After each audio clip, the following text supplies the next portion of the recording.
दोस्तों, मेरा नाम करीम है और मैं सूरत, गुजरात का रहने वाला हूँ। मैं सूरत का रहने वाला हूँ।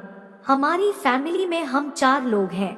आबा, मम्मी, मैं और छोटा भाई। इसके अलावा हमारी विधवा बुआ और उनकी एक बेटी भी रहती थी। बुआ के विधवा होने के बाद उनके घर के झगड़े की वजह से वो हमारे घर में रहती थी और हमारे घर को संभालती थी और घर के सारे काम भी करती थी। यह बात तब की है जब मैं 19 साल का था और पढ़ाई कर रहा था। एक बार मम्मी पापा और भाई हमारे गांव शादी में गए हुए थे 8-10 दिनों के लिए। मैं नहीं गया था क्योंकि मेरी स्कूल की पढ़ाई चल रही थी। यूं तो मेरी बुआ और उनकी बेटी घर में हॉल में ही सोती थी। मेरी बुआ थोड़ी मोटी थी पर दिखने में बहुत ही सुंदर थी।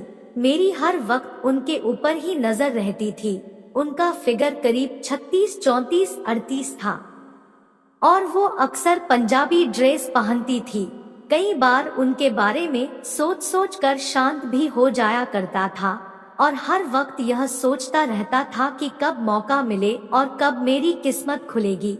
मम्मी पापा के शादी में जाने के बाद उन्होंने रात को खाना बनाया और हमने साथ ही खा लिया। खाना खाते वक्त बुआ बोली, तुम्हारे कमरे में सीडी प्लेयर है तो मुझे कोई अच्छी पुरानी फिल्म देखने दो। मैंने मूवी लगा कर दे दी और मैं बिस्तर पर लेट गया और बुआ नीचे जमीन पर ही बैठकर मूवी देखने लगी। उनकी बेटी को पुरानी फिल्मों में कोई रुचि नहीं था तो वो हॉल में जल्दी ही सो गई।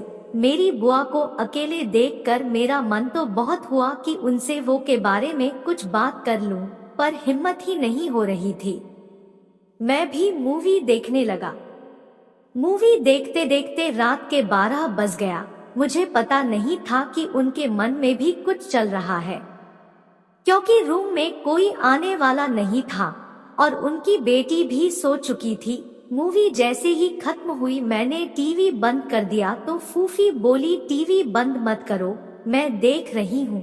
तुम्हें सोना है तो सो जाओ। मैंने कहा बहुत रात हो गई है, सो जाओ। उन्होंने कहा मैं सो जाऊंगी। मैंने कहा अगर जाना तो प्लीज दरवाजा और लाइट बंद करके चले जाना और सुबह उठा देना।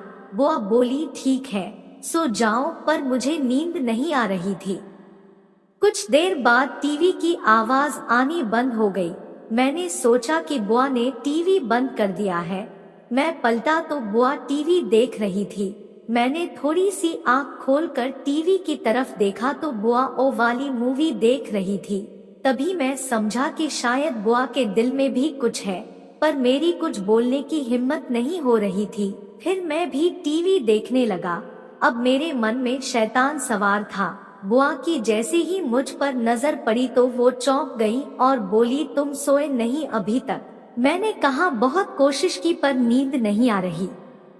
बुआ भी बोली, मेरी भी नींद पता नहीं कहाँ उड़ गई है, मुझे भी नींद नहीं आ रही। और उन्होंने चैनल बदल दिया। मैं हिम्मत करके बोला, क्यों चेंज कर दिया? मूवी अच्छी तो थी। बुआ थोड़ा सा मुस्कुराई और वही चैनल वापस लगा दिया। फिर मूवी भी खत्म हो गई। मैंने बुआ से कहा सो जाओ, अब बहुत रात हो चुकी है।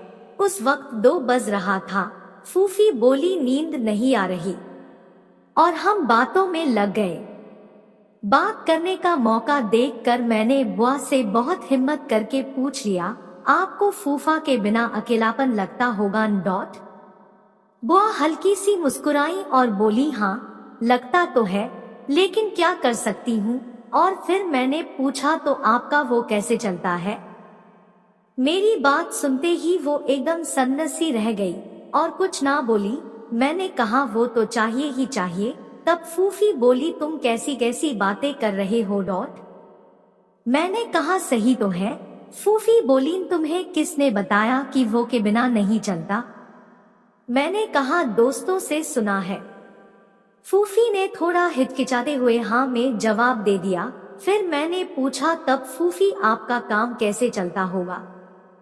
तो वो कुछ ना बोली। फिर मैं भी आगे नहीं बोला।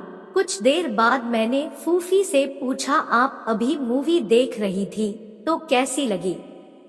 फूफी बोली, वो तो मैं ऐसे ही देख रही थी, मुझे पता लग गया था कि मूवी फूफी को ज्यादा अच्छी लगती है और आज बात भी बन सकती है।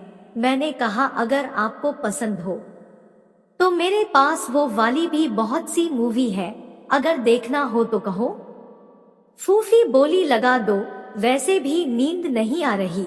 मैंने अपने पर्सनल लॉकर से एक सीडी निकाली और चला दी। फूफी उसे बहुत गौर से देखने लगी।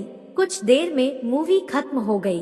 अब हम दोनों को बहुत ही अच्छा लग रहा था। मैंने फिर से फूफी से उस बारे में बातें करना शुरू किया। तब फूफी बोली तुम बहुत शरारती हो गए हो, और अंत में उन्होंने मान लिया कि उन्हें भी वो सब चाहिए, लेकिन शर्म के कारण किसी से बोल नहीं सकती थी। फिर मैं बोला, फूफी आप मुझे एक बार बोलते, मैं तो आपको वो सब दे ही सकता हूँ। तब फूफी बोली, हाँ जानती हूँ, लेकिन मुझे लगा कि कहीं तू ये बात किसी को बता ना दे। फिर मैंने फूफी के सूखे खेत में हल चलाना शुरू किया। पहली बार तो हल चला ही नहीं, क्योंकि फूफी का खेत बहुत सूखा था और मैं तो भी अनाड़ी था। फिर दूसरी बार फूफी ने बताया कि खेत में हल कैसे चलाते हैं, क्योंकि उनको तो तजुर्बा था। फिर करीब 40 मिनट के बाद मैं थक गया था और फिर हम दोनों सो गए और सुबह 8 बजे उठे और फिर उन्होंने बाहर जाकर मोहसिना को भी उठा दिया जब तक मम्मी पापा नहीं आए थे। फिर मैं स्कूल चला गया, लेकिन उसके बाद फूफी की जिम्मेदारी मेरी हो गई थी और हम दोनों कई साल तक साथ ही थे। दोस्तों, हमारी कहानी कैसी लगी जरूर बताएं और ऐसी कहानी सुनने के लिए हमारे चैनल को सब्सक्राइब करें। धन्यवाद।